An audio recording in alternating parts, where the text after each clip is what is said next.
agar segera melepaskan warga kami, Bang Edi Suranta Guru Singa, Pak.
Warga Pancur Batu, Pak, intinya kami sini menuntut keadilan karena salah satu warga kami, Edi Suranta Guru Singa, dituduh memiliki senjata api.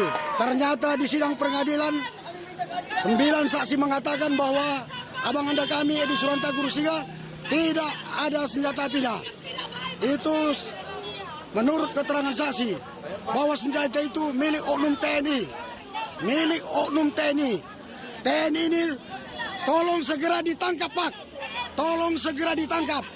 Pak Jokowi, seluruh warga Pancur Batu, masyarakat Pancur Batu, agar segera melepaskan warga kami, Bang Edi Suranta Guru Singa, Pak.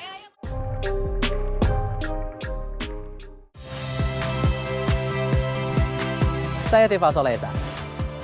Saksikan program-program Kompas TV melalui siaran digital, pay TV, dan media streaming lainnya. Kompas TV, independen, terpercaya.